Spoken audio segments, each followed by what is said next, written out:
Oi, hoje eu quero falar sobre esse livro que eu tô lendo, Perspectiva na Relação Médico-Paciente.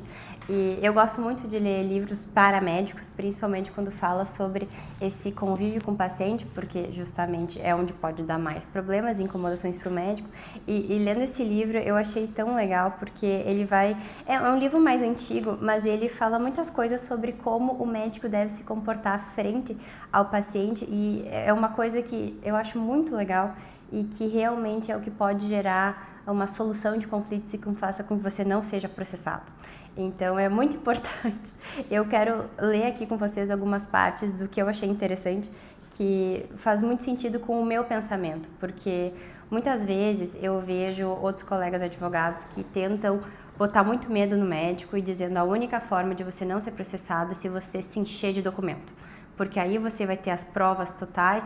Mas eu gosto de processos, obviamente eu sou advogada, mas eu não gosto de processos que não sejam fundados, né? Processos infundados que não têm nenhum problema e que poderiam ter sido solucionados de outra forma, né? Eu odeio perder tempo, eu sei que médico também odeia perder tempo, então ter um processo que pode durar até 5 anos, sendo que poderia ter sido resolvido porque você poderia ter conversado com o teu paciente, isso me deixa louca.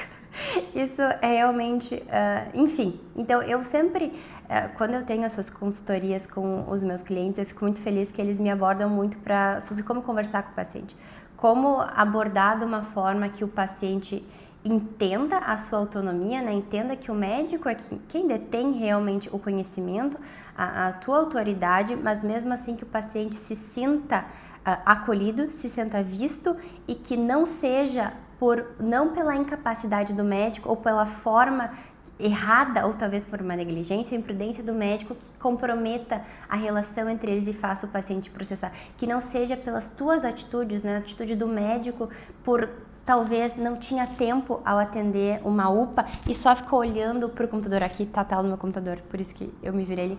Fica só analisando porque até é uma correria, o atendimento não consegue atender a quantidade de paciente que está te esperando na sala de espera e chega a enfermeira ou a técnica dizendo ali, doutor, vamos, tem mais pessoas para te atender, e você não consegue ter o tato com o teu paciente, você tem que só ficar escrevendo no prontuário.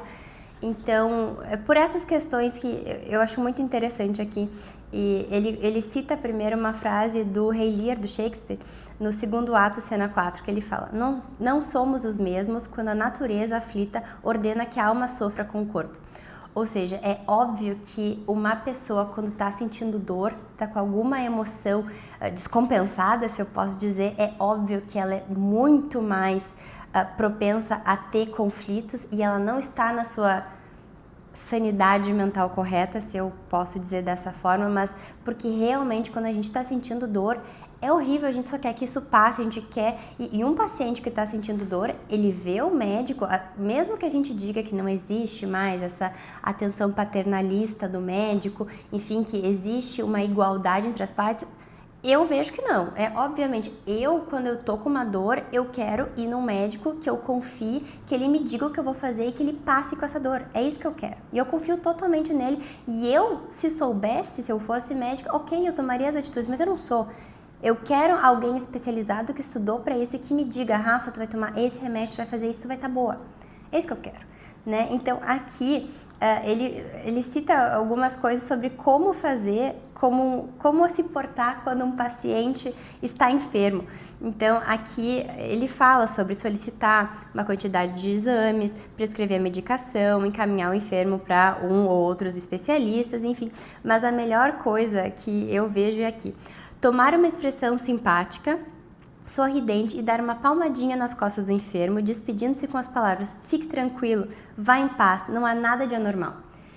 Essa consideração do médico, né, de dizer tá tudo bem, esse acolhimento, não é maravilhoso? É quando você sente, às vezes você tá muito mal e sente, não, tá tudo bem, vai passar. né? Tem muitas vezes, o meu pai é anestesista, então já várias vezes ele parece que gosta de pacientes graves quando ele faz anestesia. Então, assim, eu vejo que mesmo quando é um estado muito grave, o médico dizer, tá tudo bem, né? Pega na mão do teu paciente, diz, tá tudo bem, vai ficar tudo bem. A forma, o mental do paciente, né, já diz, tá tudo bem. Porque às vezes existe...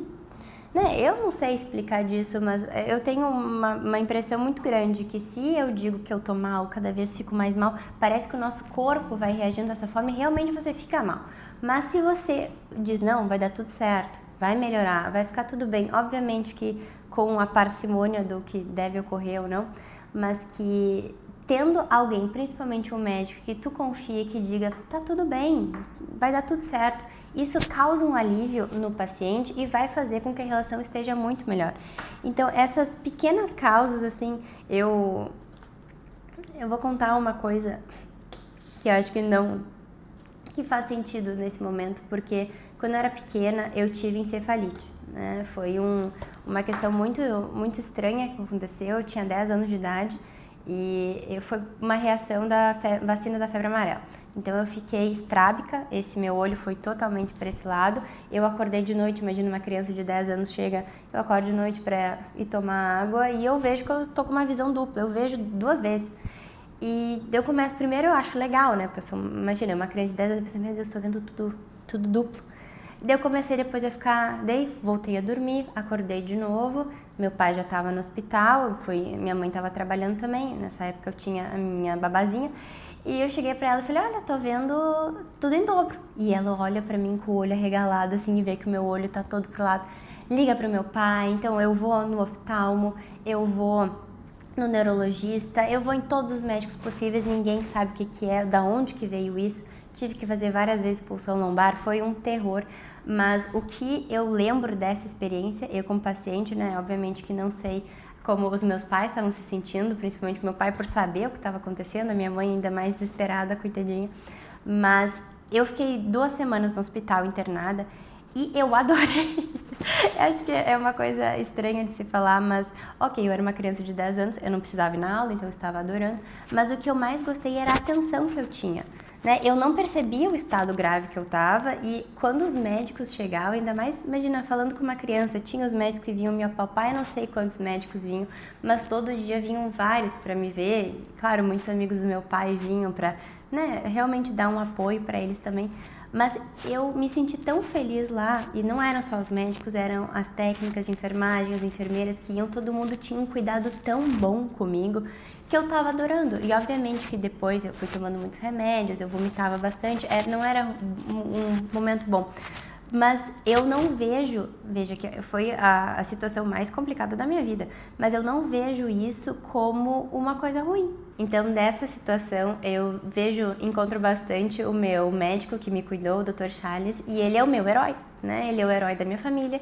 Então, eu tenho muito carinho por ele, não vou chorar, mas é porque essa sensação da gente ter sido bem cuidado, de ter alguém que nos acolheu, que a gente confiou e obviamente deu tudo certo, mas mesmo se não tivesse dado, sabe?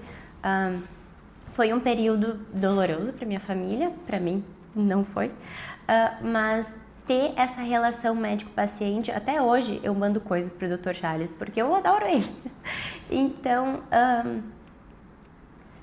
recapitulando tudo isso, essa parte de poder ser um médico que uma pessoa confie, que uma pessoa possa te chamar de meu herói, eu acho que para um médico isso não tem preço, né? Eu acredito que até seja o porquê muitos médicos querem ser, para poder ter esse vínculo com seus pacientes. Então, justamente lendo esse livro, que eu acho genial, por quem realmente se interessa por isso, compre este livro, leia ele é muito bom.